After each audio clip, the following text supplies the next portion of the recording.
Il y en a ici aussi des tornades. Alors, peut-être bon de revoir un peu les conditions idéal pour la création des tornades. C'est intéressant de parler de ça parce que, évidemment, c'est la saison en ce moment.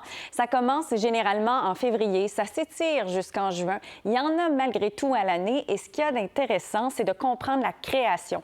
Ça prend un orage violent, ça prend un enroulement de vent. On le perçoit comme une espèce d'entonnoir nuageux généralement et c'est un phénomène qui est local et imprévisible, contrairement aux ouragans. Et pourquoi le printemps? Très intéressant, c'est là qu'on retrouve les plus grands écarts de température.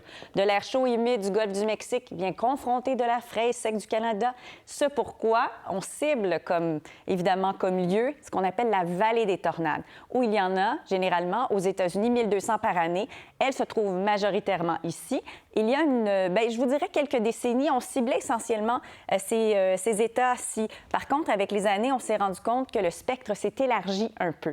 Et pour ce qui est, évidemment, des tornades, elles se déplacent rapidement, contrairement à un ouragan, frappent en après-midi, en soirée, parfois même la nuit. Et ce sont les débris qui nous permettent d'évaluer de quel bois elles se chauffent finalement. Et dans 20 des cas, on les considère très destructrices. Et d'ailleurs, le mois de mai, c'est l'apogée, c'est la pointe finalement de la saison. Très bien, merci. Je vous en prie. On va rester dans la question de météo. La température en avril a atteint des niveaux inégalés. Le dernier bilan de Copernicus et l'Observatoire européen révèle que tous les mois ont battu leur propre record de chaleur depuis juin de l'an dernier. Il faudra maintenant attendre la fin du mois pour savoir si on aura 12 mois consécutifs de nouveaux records, de records fracassés en termes de température. Entre-temps, Caroline est en mesure de voir que la météo, le temps se déchaîne un peu partout. Oui, et ça a fait plaisir aux chasseurs de tornades aux États-Unis. Hein? Depuis le début de la semaine, ça se succède. Regardez, en Indiana, ça, c'était hier, 2 tornades majeures qui se sont abattues. Il y a également au Michigan, vous allez voir dans les prochaines images dans quelques secondes. Donc, ce qu'il faut savoir, c'est qu'il y a des millions d'Américains qui sont encore avec une veille de tornade en ce moment. Je voyais ça ce matin sur CNN. Donc, ça s'ajoute à tout ce qui s'est passé au cours des dernières heures. Donc, voilà, je vous amène à Portage, au Michigan, là où il y a eu un entrepôt de FedEx qui a été soufflé justement par ce phénomène météorologique. Vous allez le voir ici. À un certain moment, il y avait une cinquantaine d'employés qui étaient pris au piège à l'intérieur. On a réussi finalement à retrouver tout le monde. Donc, aucun blessé, aucun mort à signaler. C'est presque un miracle, finalement, quand on regarde ça. Des blessés, par contre, il y en a du côté de ce parc de maisons mobiles où il y a 200 habitations qui ont été endommagées, justement, en raison de ces tornades. Regardez la carte, Marc-André. Alors, les points rouges, là, ce sont des tornades survenues depuis lundi.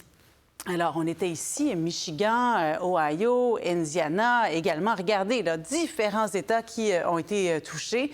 Julie Jasmine reviendra dans quelques minutes pour vous parler de ce phénomène des tornades aux États-Unis, tout particulièrement. Et puis, bon, il y a toutes sortes de tempêtes qui menacent les Américains en ce moment.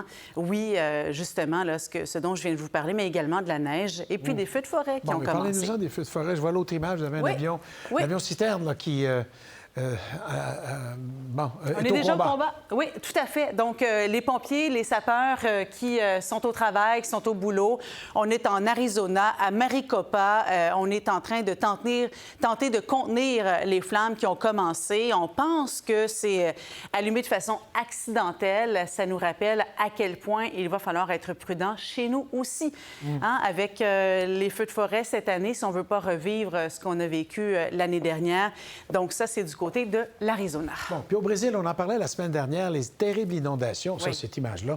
Il y a un petit ralentissement, mais ça va reprendre. Ça pourrait reprendre les plus abondantes. Donc, un ralentissement peut-être demain, là, mais ça risque de tomber encore pas mal. On est dans le sud du Brésil, dans l'État de Rio Grande do Sul, qui connaît sa pire catastrophe climatique des dernières années. Donc, on parle de 150 000 Brésiliens qui se retrouvent sans foyer, sinistrés, une centaine de morts, des dizaines de personnes qui sont toujours portées disparues.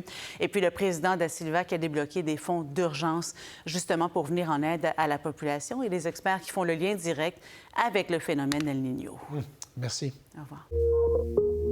Pour voir nos émissions en entier, rendez-vous sur la chaîne Ici RDI.